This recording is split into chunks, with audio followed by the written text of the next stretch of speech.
অর্থনৈতিক জীবনে। সমাজে যান, কাঠামো ভেঙে যাচ্ছে, প্রতিবেশীর মানুষ খোঁজ দিতে চায় না, সমাজে ঐক্য নাই, শৃঙ্খলা নাই, স্থিতিশীলতা নাই, সেই নুরানি রুহানি কোনো আধ্যাত্মিকত্ব নাই।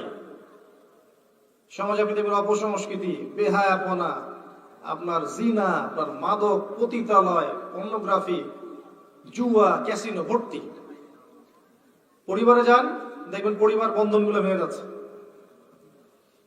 সম্পত্তির জন্য ভাই ভাইকে হত্যা করছে, সন্তান বাবাকে হত্যা করছে, কোনো কোনো ক্ষেত্রে সন্তান মাকেও হত্যা করেছে সম্পত্তির জন্য, বোনকে হত্যা করছে।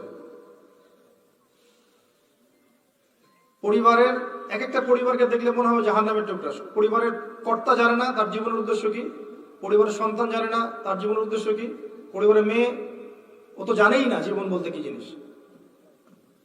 ওর কাছে তো সবকিছু হচ্ছে ফ্যাশন শো, ওর কাছে জগৎটা মনে হচ্ছে ওর কাছে একটা ফ্যাশন শো এর বিউটি কন্টেস্টের মঞ্চ, ওর কাছে এটা মনে হচ্ছে।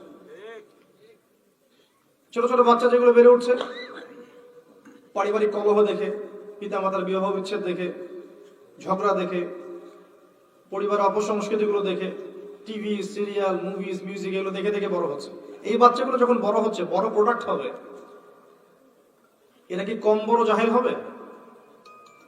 পরিবারের কাঠামোগুলো ভেঙে যাচ্ছে। চারদিকে তাকান, আপনি বিশ্বের দিকে তাকান, দেখবেন টার্গেট করে করে করে করে মুসলিম যেগুলো কান্ট্রি আছে এগুলোকে ফাসাদ লাগিয়ে দেওয়া হচ্ছে। যারা লা ইলাহা ইল্লাল্লাহ এই কনসেপ্টে বিশ্বাস করে তাদের সহ্য হবে না, গাত্রদাহ শুরু হবে। তারা অবশ্য দেখতে আসবে না যে আপনি হানাফি না, আপনি সালাফি না, আপনি দেওবন্দি না, তাবলিগ না, চরমোনাই, আপনি কোন দল করেন, এটা ওরা দেখতে আসবে না। আপনি বাংলাদেশি না, আপনি ইরানের মানুষ না, ইরাকের মানুষ না, উইঘুর নাকি আপনি বার্মার মানুষ না, প্যালেস্টাইনের না, সিরিয়া না, ইয়েমেনের, এগুলো ওরা দেখতে আসবে না। ওরা দেখবে একটা জিনিস, আপনি লা ইলাহা ইল্লাল্লাহ এই কনসেপ্ট আছেন কিনা।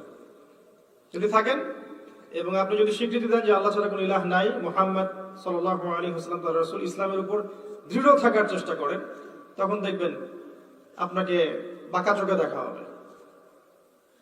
আপনি আল্লাহর দেয়া বিধান মানবেন, হকটা হক মানবেন, বাতিলটা বাতিল মানবেন, আপনাকে বাঁকা চোখে দেখা হবে। বলা হবে যে আপনি সন্ত্রাসী হয়ে গেছেন, আপনি জঙ্গি হয়ে গেছেন, আপনি মৌলবাদী হয়ে গেছেন, ইত্যাদি ইত্যাদি।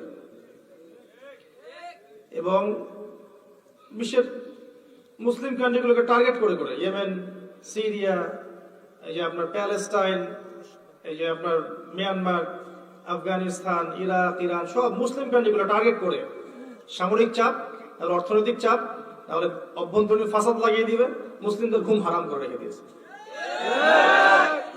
কি কারণ? যে লা ইলাহা ইল্লাল্লাহ বলেছেন আপনি। ওরা এটাও দেখতে আসবে না যে আপনি শিয়া না সুন্নি, ওরা কিন্তু এটাও দেখতে আসবে না আপনি শিয়া না সুন্নি। চতুর্দিকে ফিতনা, পরিবেশেও ফিতনা। দেখবেন পরিবেশেও পরিবর্তন হয়ে গেছে। যখন বৃষ্টি হওয়ার কথা বৃষ্টি তখন হচ্ছে না, যখন গরম হওয়ার কথা না তখন গরম হচ্ছে। ভৌগোলিক পরিবর্তন হচ্ছে, জলবায়ু পরিবর্তন হচ্ছে। দেখবেন প্রচুর ভূমিকম্প হবে হবে এবং হচ্ছে হচ্ছে এবং হবে। ভূমিকম্প বাড়বে, মহামারী দেখবেন আসবে, দেখবেন যে আরো ফাসাদ বাড়ছে, আল্লাহর দেয়া প্রাকৃতিক দুর্যোগ বাড়ছে, ডে বাই ডে বাড়ছে আর বাড়ছে। প্রকৃতিও আগের মতো নাই, কারণ মানুষের জুলুম তো ওরাও দেখছে। একটা সমুদ্রের পরে কখনো দাঁড়িয়েছেন কিনা? ওর প্রচন্ড শক্তি আছে, কিন্তু সমুদ্রের প্রচন্ড গর্জন আছে, এবং গর্জন করতে করতে সে কিন্তু ঢেউগুলো তীরের মধ্যে ফেলে দেয়। আপনি যখন সমুদ্রের কর্নারে গিয়ে দাঁড়াবেন, তীরে গিয়ে দাঁড়াবেন, কক্সবাজারে বা অন্য জায়গায়, দেখবেন ওই শক্তিশালী সাগরটা আপনার পা ধুয়ে দিবে বিনয়ে, তাই না?